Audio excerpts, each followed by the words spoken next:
En Culturalia Tierra de Cultura, una visita especial para hablar de un artista integral y representativo de la historia de Río Cuarto. Estamos con Miguel Ángel y Susana Vieira, hijos, dos de ellos del maestro Ángel Vieira, ¿no? Y le damos la bienvenida de corazón, es un placer que estén acá con nosotros. ¿Cómo va? Muchas gracias, muy bien. Bueno, qué orgullo debe ser recorrer los distintos medios de comunicación, el ambiente del arte, la ciudad de Río Cuarto y del país, hablando de el ser más querido que uno puede tener junto con la madre, que es el padre, ¿no? Exactamente. Sí, justamente.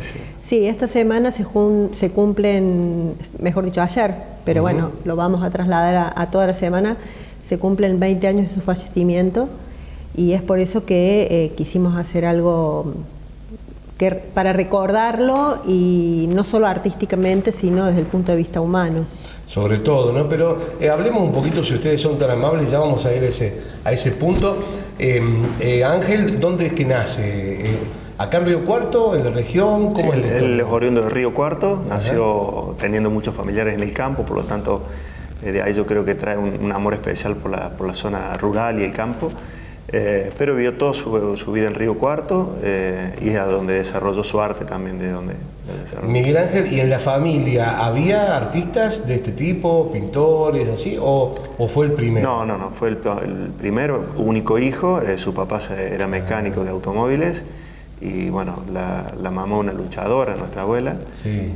Pero no, él se ve que tenía en sus dones desde chiquitito. Eso, ¿no? Sí, tenemos cuadernos de muy joven que se veía ya la calidad de artista que era. ¿Cómo se explica eso? Porque hijo de un mecánico se presupone que no va a tener una afinidad tan grande con algo tan artístico, pero resulta que se ha convertido en un referente fundamental de Río Cuarto.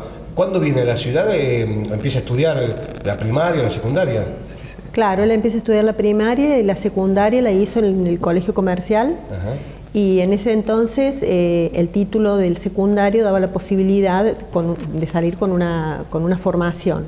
Y él salió como perito mercantil. Y ahí nomás, ni bien salió de la escuela, empezó a trabajar como profesor de contabilidad, estenografía, taquigrafía. En la época de oro del Nacional. En la época del oro del Nacional. Sí, realmente. ¿Era muy buen alumno? ¿Era destacado o no? No, sí, era destacado. Yo siempre lo defino básicamente como una persona muy bohemia.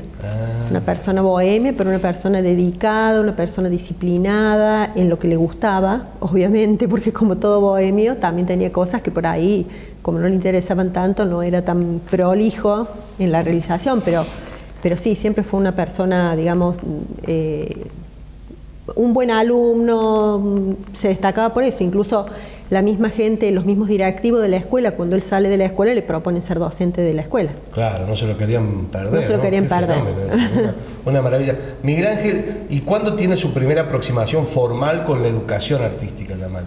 ¿Cuándo empieza a estudiar? Empieza a estudiar con Libero Pierini en la Escuela de Bellas Artes, que fue ahí donde conoce a mi madre, una mujer de 9 años menor, que en esa época, si bien era más normal, pero era una adolescente mi madre, y bueno, la conocí y ya tenía una formación artística que venía con los dotes de muy chiquitito, y luego lo tomó al gran artista Libero Pierini. El maestro fue Libero Pierini. Sí, él fue el maestro, sobre todo una formación escultórica. Mirá vos. Lo que decía recién de las características de mi padre, yo quería decir una palabra, yo la definía como una persona muy apasionada. Hacía muchísimas cosas y todas las hacía con mucha pasión, y eso lo define como un ser polifacético, como decimos nosotros. Claro. En distintas, hizo música con Andrés Maciá.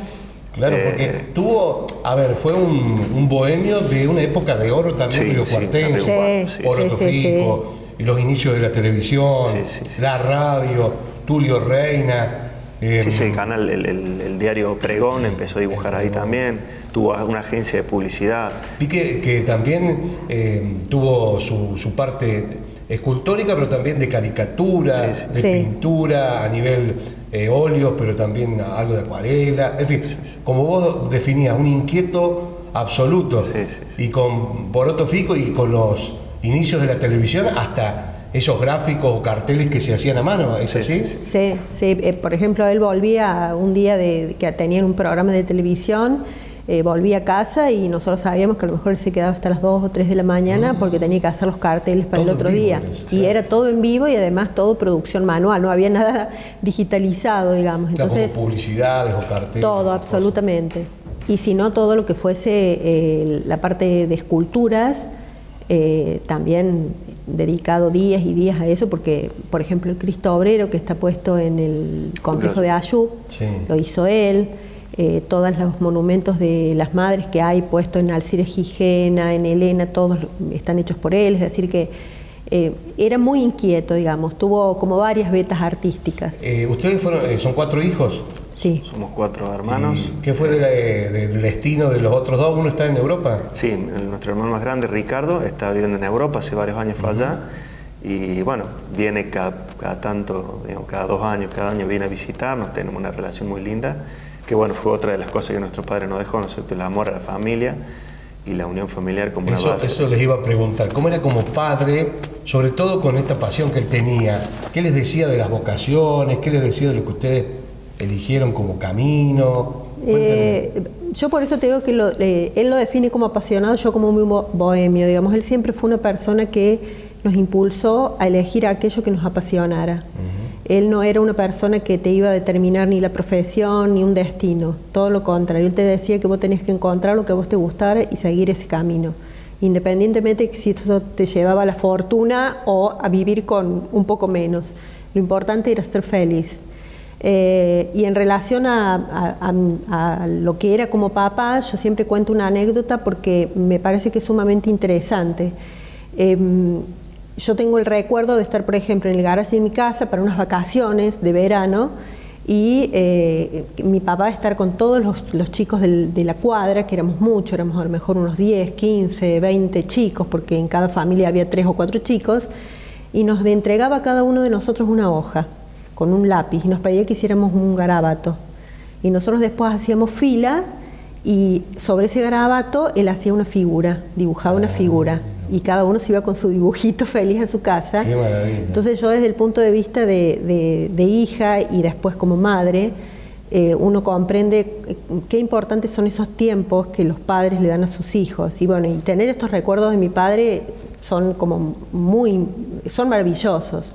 ¿Y cómo es ir por la ciudad o por la región y encontrarse a cada rato con obras de él? Me imagino que moviliza, ¿no? O ya están acostumbrados y no las miran tanto. ¿Cómo es?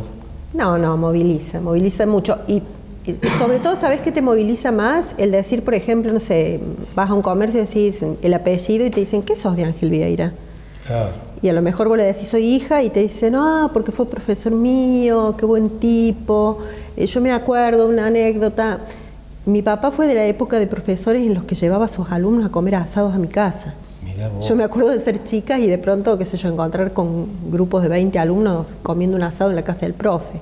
Qué bárbaro. Que esas cosas, viste que por ahí después se fueron como perdiendo un poco. ¿Y qué pensaba del país? No sé si en su obra se veía reflejado algo político, alguna inquietud. ¿Qué charlaba con ustedes? Sí, lo que más él representaba era representante de la gente humilde, porque se ve que tuvo una infancia muy marcada en ese aspecto. Por lo tanto, siempre en las obras se ven personas rurales, a lo mejor viejos, digamos, humildes, gente de la calle. Él estaba siempre muy preocupado por toda esa situación de la gente no pudiente. Cuando podía aportaba, digamos, su grano de arena, un aporte en lo artístico. Y yo creo que eso fue siempre lo que es un desinterés muy grande sobre el dinero. Es más, nosotros siempre decimos que si mi padre no hubiera estado con mi madre, quien lo encaminaba en la parte económica y hacía que las obras fuesen un sustento para vivir, él era muy posible que regalara todo, porque por ahí que de hecho lo hacía. Sí, por ahí estaba, de hecho, vos por ejemplo, todos mis amigos siempre se acuerdan y muchísima gente me dice, yo tengo cuadros de tu papá, y le pregunto, ¿los compraste? No, tu papá me los regaló.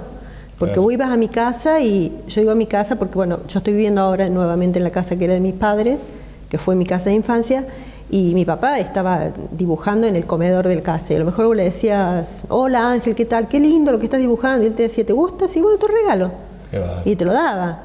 Y bueno, es como que él era muy desinteresado de esa cuestión de pensar en vender o en todo eso. Era no le interesaba tanto, sino la creación, sí, y sobre todo tenía una cosa particular que es, era una persona que él podía sentarse con una personalidad a conversar, y se iba a sentir cómodo, iba a conversar todo el tiempo, o se podía sentar con un linchera y iba a conversar de la misma manera. O sea, para él no existían grandes diferencias en ese aspecto. Es como que también aprendía de eso, le gustaba la interacción con toda la gente. Sí.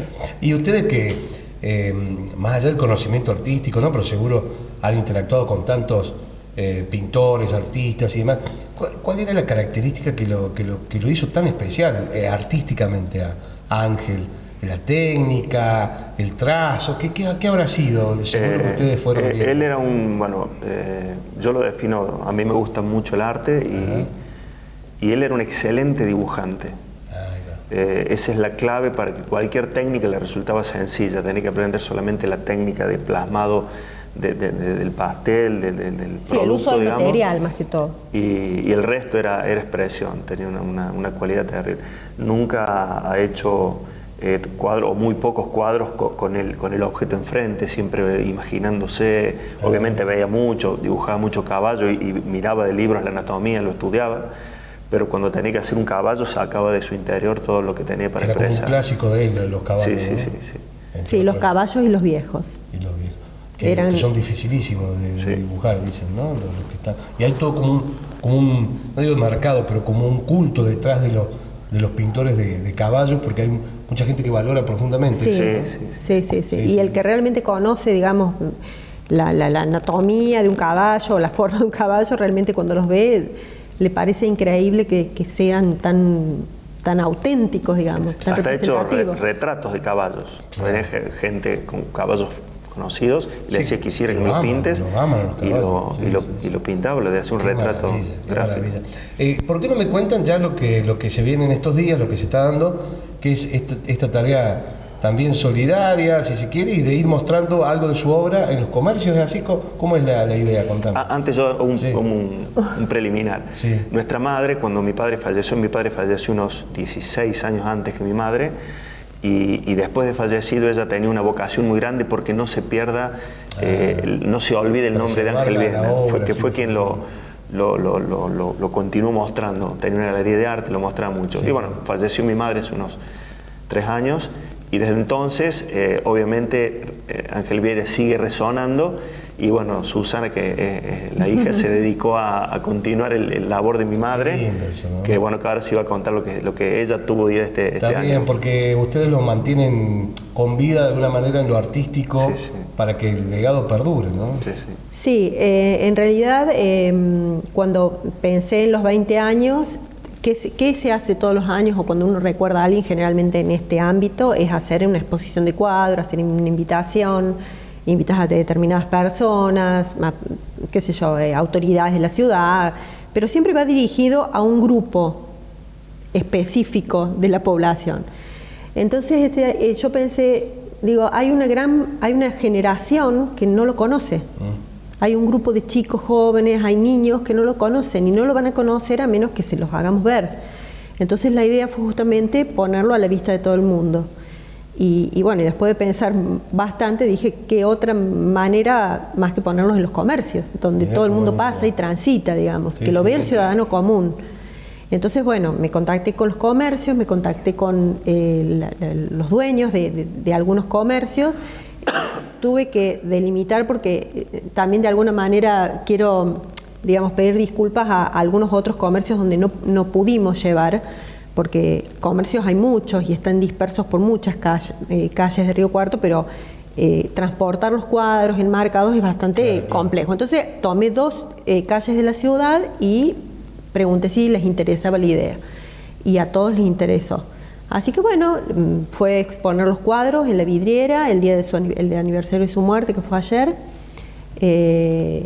y que la gente pase y los mire y pensar que el arte no tiene que ser una cosa encerrada siempre o elitista, sino que tiene que ser algo que pueda ser observado por todo el mundo. Yo creo que el arte no tiene que estar en los museos. Y qué lindo el concepto de espectador nuevo.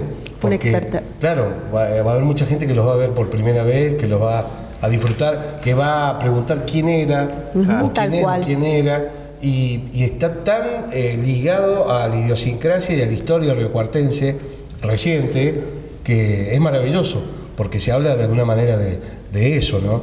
De quiénes somos. Y los artistas, me parece que, como Ángel, le han completado la identidad a Río Cuarto. Yo les agradezco mucho que hayan venido al programa, en nombre de Gabriel, de Alejandro, mío, porque es un placer tenerlos, recordar a Ángel, y me parece que lo que hacen, primero como hijos, pero también como gestores culturales, como promotores culturales, que en definitiva son eso, es muy importante para la ciudad. Así que gracias por venir. Bueno, muy amable. Gracias. En Culturalia, Tierra de Cultura, evocando la vida, la obra, la familia del querido Ángel Vieira.